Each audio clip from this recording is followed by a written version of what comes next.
جی بسم اللہ الرحمن الرحیم۔ السلام علیکم جی، السلام علیکم۔ امید کرتا ہوں کہ سبھی دوست بخیر و عافیت سے ہوں گے۔ مشرف چودھری ایک بار آپ کو پھر سے خوش آمدید کہتا ہے۔ آپ دیکھ رہے ہیں میرا یوٹیوب چینل۔ اگر آپ نے ابھی تک میرا یوٹیوب چینل سبسکرائب نہیں کیا تو کائنڈلی سبسکرائب کر لیجئے گا۔ بات کریں نسیم شاہ کی انجری اور اس کے ساتھ ساتھ پاکستان کرکٹ ٹیم کا اسکواڈ کا اعلان جو ہے وہ ابھی تک نہیں ہو سکا، اور سرفراز احمد کی قومی ٹیم میں واپسی کے قوی امکان ہیں۔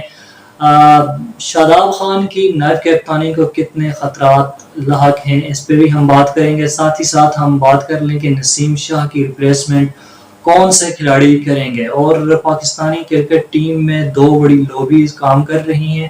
ان کی منمانیاں ہیں کہ وہ اپنے جو بھی پسندیدہ پلیئر ہیں ان کو ٹیم میں شامل کرنے کے لیے سر توڑ کوششیں کر رہے ہیں۔ محمد عامر کی واپسی پہ بھی بات کریں گے، ساتھ رہیے گا۔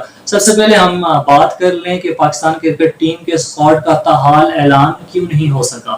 تو اس کی بڑی وجہ یہ ہے کہ نسیم شاہ کی ایک رپورٹ آنی تھی دبئی سے، اس کے بعد ہی پی سی بی کا خیال تھا کہ ہم اعلان کریں کہ آیا نسیم شاہ ہمیں اویلیبل ہوں گے یا نہیں 2023 کا جو ورلڈ کپ ہے بھارت میں اس میں۔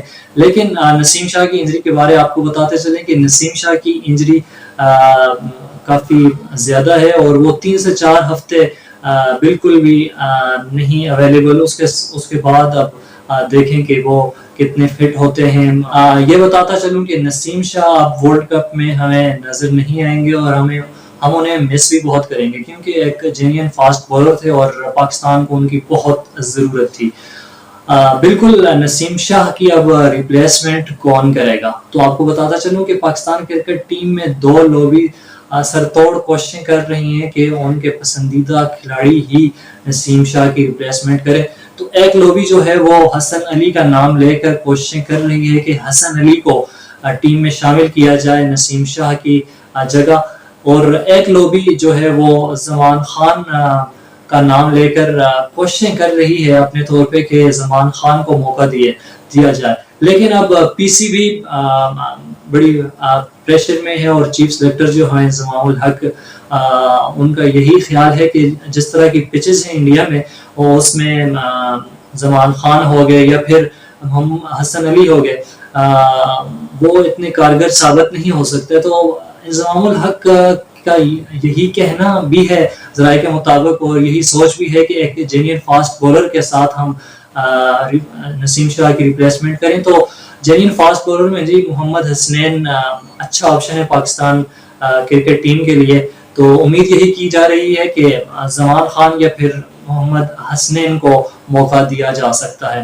ساتھ ہی ساتھ ہم ڈسکس کر لیں نائب کپتان شاداب خان کی نائب کپتانی کو کتنے خطرات لاحق ہیں۔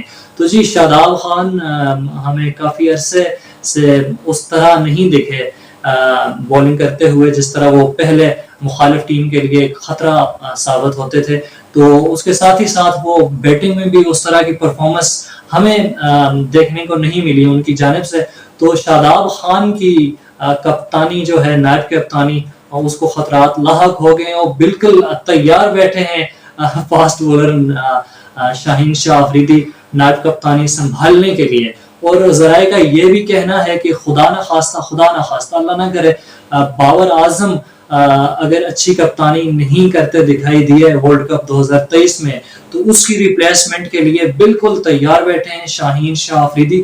تو ہم یہ کہہ سکتے ہیں کہ اگر بابر اعظم کی طرف سے اچھی کپتانی کا مظاہرہ نہ کیا گیا تو Shaheen Shah Afridi in future Pakistan cricket team کے کپتان ثابت ہوں گے۔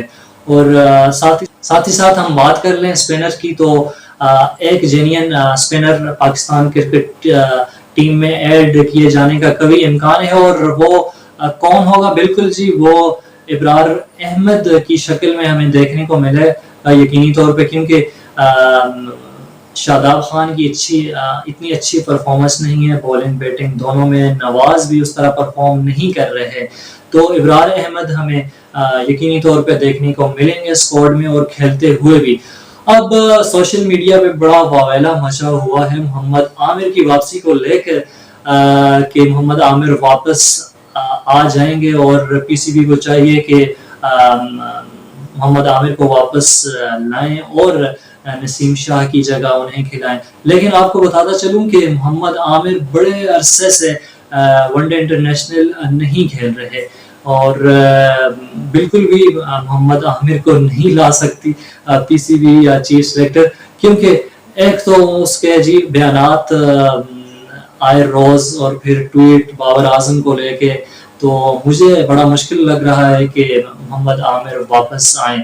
اور ساتھ ہی ساتھ سوشل میڈیا پہ عماد وسیم کے نام کو لے کر بھی بہت زیادہ ٹرینڈ چل رہا ہے کہ عماد وسیم کو ٹیم میں لے آنا چاہیے, کیونکہ وہ اچھے آل راؤنڈر ہیں, کے ساتھ اچھی بیٹنگ بھی کر سکتے ہیں.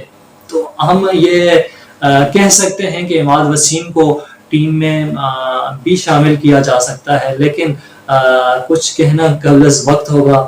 یہ تو اب ایک دو روز میں فائنل ہو جائے گا اسکواڈ کا اعلان, تب کنفرم ہو جائیں گی ساری چیزیں. اور ساتھ ہی ساتھ اچھی خبر آپ کے لیے کہ جی سابق کپتان سرفراز احمد بالکل واپسی کر سکتے ہیں. تقریباً حتمی فیصلہ ہو چکا ہے, اعلان کرنا باقی ہے, کیونکہ مڈل آرڈر میں درپیش مسائل کا حل صرف سرفراز ہی ہے, کیونکہ محمد حارث جو ہیں وہ 6 میچز میں محض 30 رنز بنا سکے ہیں. تو ہمارے پاس اچھا آپشن سرفراز احمد کی شکل میں ہے. ایک تو سرفراز احمد سابق کپتان ہیں, اس کے ساتھ ساتھ وہ اچھے مینٹور بھی ہیں. اگر وہ پلینگ 11 کا حصہ نہیں بھی ہوتے, وہ ڈریسنگ روم میں بھی پاکستان ٹیم کے لیے سود مند ثابت ہو سکتے ہیں. تو ہم یہ کہہ سکتے ہیں کہ سابق کپتان ایک بار پھر اسکواڈ کا حصہ ہوں گے. پی سی بی کا یہ کہنا ہے کہ 15 کی بجائے 18 رکنی اسکواڈ کا اعلان کیا جائے گا. تو اب دیکھنا یہ ہوگا کہ کون کون سے کھلاڑی آؤٹ ہوں گے اور کون سے ان ہوں گے. آؤٹ تو جی بالکل فہیم اشرف بالکل آؤٹ ہوں گے. محمد حارث کی جگہ بالکل بھی نہیں بن رہی ون ڈے انٹرنیشنل میں اسپیشلی.